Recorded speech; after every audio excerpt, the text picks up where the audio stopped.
तव कथामृतं तप्तजीवनं कविभिरीडितं कल्मषापहं श्रवणमंगलं श्रीमदाततं भुवि गृह्णन्ति ये भूरिदा जनाः।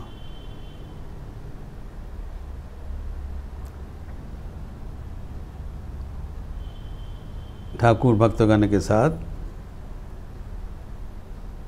बहुत महत्वपूर्ण चर्चा कर रहे थे बलराम भवन में रथ यात्रा का अवसर पर।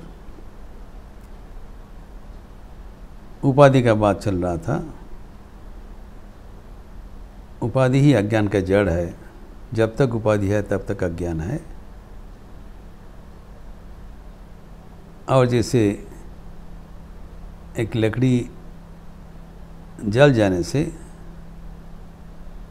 और कोई आवाज़ नहीं रहता है और कोई उत्ताप नहीं रहता है, वैसे ही उपाधि चले जाने से सब कुछ शांत हो जाता है। हम भगवान के साथ मिल जाते हैं। और ठाकुर ने बताया 7 प्रकार की उपाधि है। हमें पंडित, हमें ज्ञानी, हमें धोनी, हमें मानी, गुरु कर्ता बाबा। ये जो डेजिग्नेशन है, आइडेंटिफिकेशन, इधर और फॉल्स आइडेंटिफिकेशन। लेकिन जो असलियत उपाधि है वो अच्छा है। ये जो उपाधि है ये काल्पनिक है, लेकिन जो सत्य उपाधि है वो अपनाना चाहिए। हम ईश्वरेर संतान, हम तार, आई बिलोंग टू हिम, ये सब सही उपाधि है। ये ज्ञान का लक्षण है। और मैं ज्ञानी हूँ, मैं मानी हूँ, मैं दानी हूँ, पंडित हूँ, ये सब गलत उपाधि है जो हमें ईश्वर से अलग कर देते हैं। तो सही उपाधि होना चाहिए, रियल आइडेंटिफिकेशन होना चाहिए। मैं कौन हूँ? मैं भगवान का हूँ।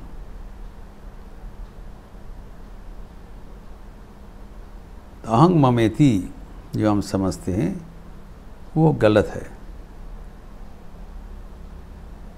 और मैं भगवान का हूँ, मैं भगवान का संतान हूँ, दास हूँ, जो भी है रिश्ता है वो है सही उपाधि।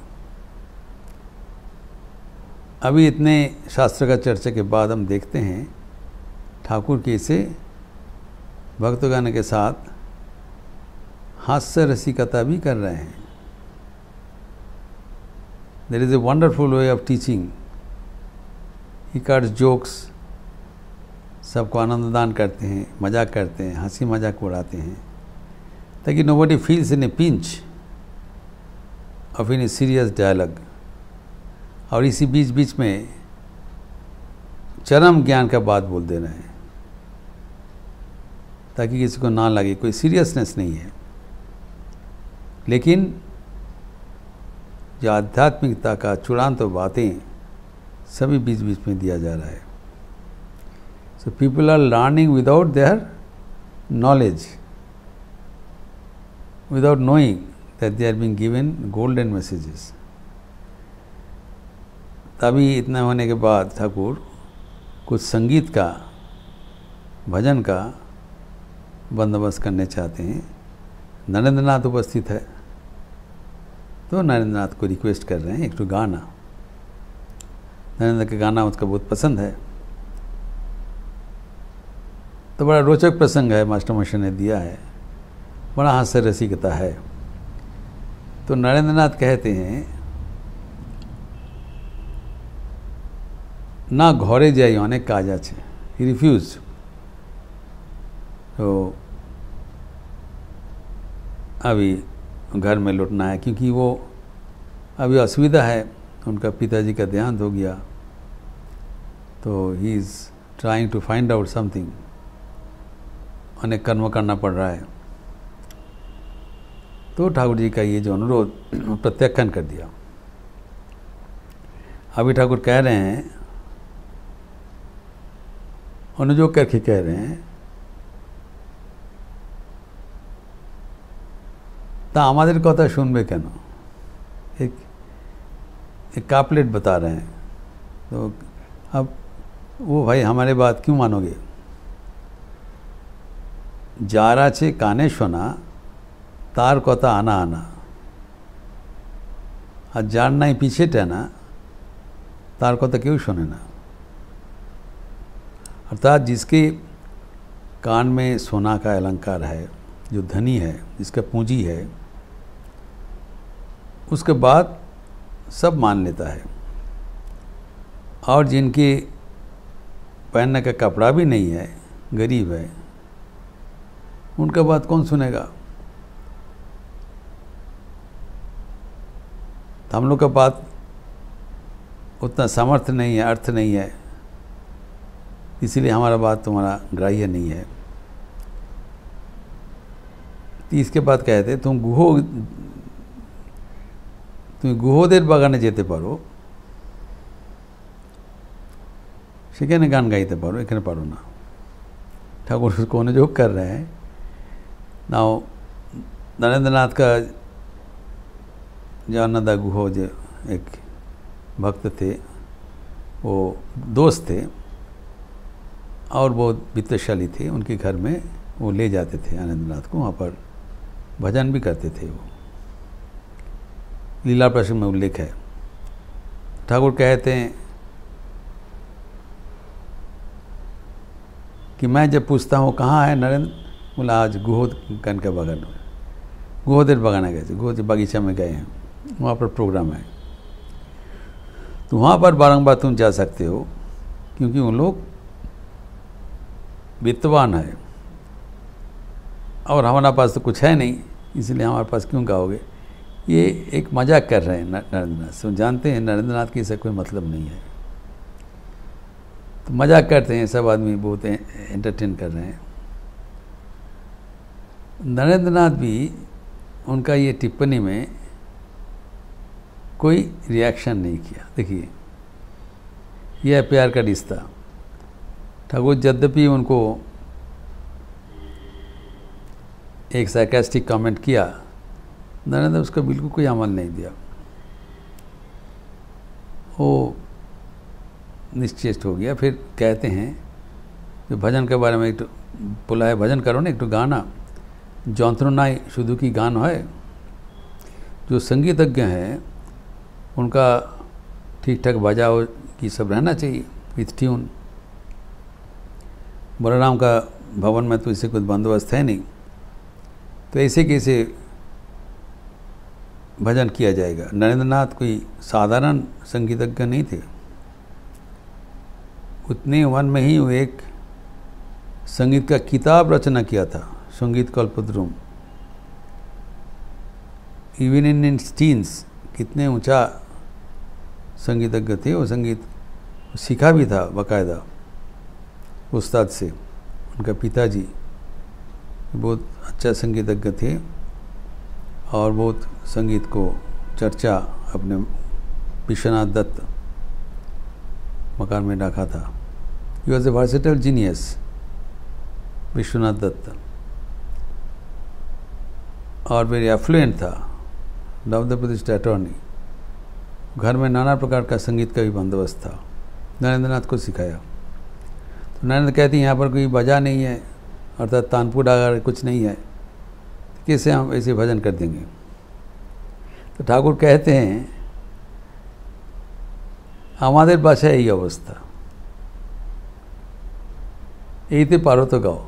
हम लोग के पास यही है अवस्था, इससे अगर हो जाए तो करो। हम कहाँ से ये सब बजा बजा लाएंगे यहाँ पर। ताई तबर बलरामेर बंदोबस्त। बहुत मजाक करके ठाकुर कह रहे हैं यहाँ पर। एक हास्य रस का असर बैठा दिया। At the cost of Balram now. Balram उनका अंतरंग भक्त है, लेकिन बड़ा कृपण थे। यद्यपि वो वित्तशाली थे, अनेक अर्थवान थे, लेकिन खर्च करने में बहुत संकुचित होता था, कुंठित होता था, उसको उदाहरण ठाकुर बोल रहे हैं कि बलराम का बंदोबस्त है, वो कुछ खर्च करने में तैयार नहीं रहेगा। और हंसते हुए कह रहे हैं, बलराम मुझे कहते हैं आप जब कलकत्ता आएंगे try to come by boat, आप नाव से आओगे। अगर एकांत नाव नहीं मिलेगा तभी भाड़ा गाड़ी करके आएंगे, क्योंकि भाड़ा इनको देना पड़ेगा। जब ठाकुर बलराम का घर में बीच बीच में आते रहते थे तो he has to bear the transportation charges to and fro. तो कहते हैं जब अब आना होगा तब कृपया नाव से आइए, क्योंकि नाव में वो पैसा कम लगता है, शेयर का नाव है। बस गाड़ी में आ रहा होगा तो पूरा गाड़ी भाड़ा करना पड़ेगा। ये तो हायर ए टैक्सी, घोड़े का गाड़ी है उस जमाना का, और इट टेक मोर देन ए रुपी। उस समय में भाड़ा था 1 टका 2 आना, 1 टका 4 आना भाड़ा था, वो देना पड़ेगा बलराम को। उसको कटौती के लिए बोल रहे हैं नाव से आइए। और कहते हैं उस दिन यहाँ से जब दक्षिणेश्वर में जाने का बात उठा था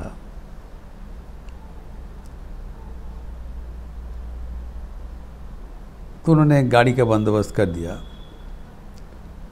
और बताया कि किराया कर दिया 12 आना। तो ठाकुर कहते मैं सुन के बताया 12 आना में कैसे दक्षिणेश्वर जाएगा। तो बलराम कहते ऐसे ही होता है और हुक्म है। ठाकुर तभी उसका संदेह हुआ जब 12 आने में कैसे गाड़ी जाएगा, कि गाड़ी का तो किराया ज़्यादा होता है।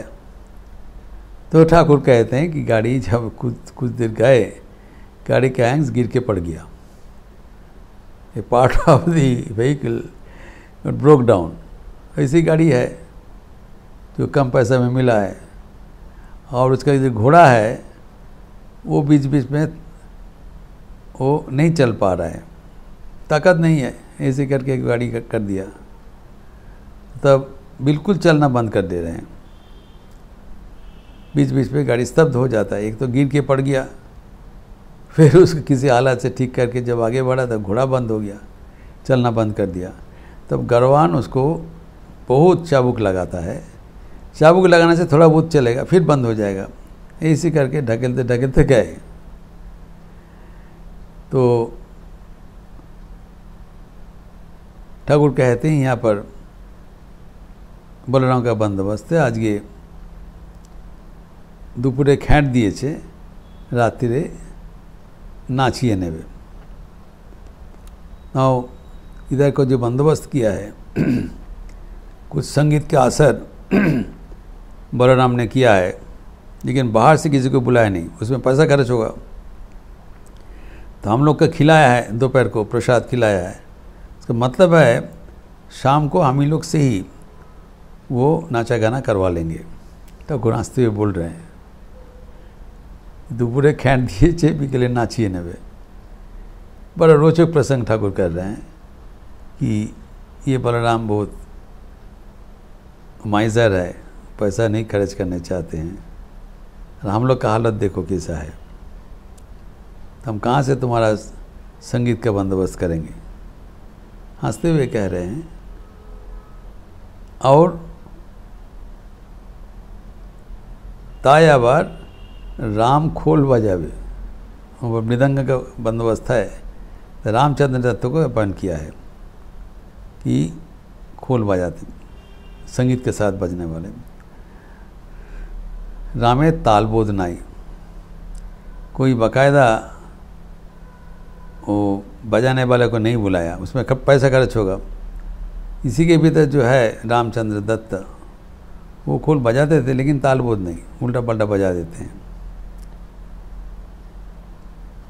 और हम लोग का उसके साथ नाचना पड़ेगा, और तो कोई ऑल्टरनेटिव नहीं है। तो कहते हैं बलराम का जो नारा है, आपनारा नाचो गाओ आनंद करो, ये सब है। आप लोग को खिला दिया, आप जैसे उत्सव करिए, आप नाचते रहिए, गाते रहिए, आनंद करते रहिए, लेकिन do not call me for any additional assistance from outside जिसमें पैसा खर्च होगा। आप लोग जो कुछ करना चाहते हैं करें, अपना नाचो का आनंद करो। यह है बलराम का इच्छा, बलराम का बंदोबस्त। ठाकुर बार बार कहा करते थे, होता है कृपण का अवस्था। बलराम में बंदोबस्त मतलब कृपण का अवस्था है। जब भी बलराम वित्तशील थे, वो कुछ कर सकते थे, लेकिन वो खर्च नहीं करने चाहते थे। इसीलिए नरेंद्रनाथ को बोला जी हमारा यहाँ पर जो अवस्था है, इस अवस्था में अगर तुम कुछ भजन कर सकते हो तो करो, हम कहाँ से क्या करेंगे। एक हास्य रसिकता का एक वातावरण ठाकुर ने सृष्टि कर दिया। तो इसके बाद जो परिस्थिति बहुत सहज हो गया, क्योंकि अभी इतना ऊंचे ऊंचे बात चल रहा था, शास्त्र का बात चल रहा था, अहंकार का बात चल रहा था। अभी एक सहज परिवेश, ठाकुर देखिए कैसे परिवेश बदल देते थे, हंसी मजाक करते, भक्तगण को सहज भूमि में उतारा, ताकि अभी भगवान को भजन करते हुए सुनते हुए भगवान के साथ तल्लीन हो जाए। ठाकुर का यही है एकमात्र चिंतन कि इसे भगवान के साथ भक्तगणों का संमिलन कर दिया जाए। इसका प्रसंग आगे हम लोग चर्चा करेंगे, जो अगले दिन दिखा जाएगा। ओम शांति शांति शांति। हरि ओम तत्सत। श्री राम कृष्णार्पणमस्तु। आज तृतीय बड़ा मंगल है, थर्ड बड़ा मंगल ज्येष्ठ महीना का। संध्या आरती के उपरांत हनुमान चालीसा होगी। आप लोग सब स्वागत है। अच्छे रहिए, स्वस्थ रहिए, आनंद में रहिए। नमस्कार।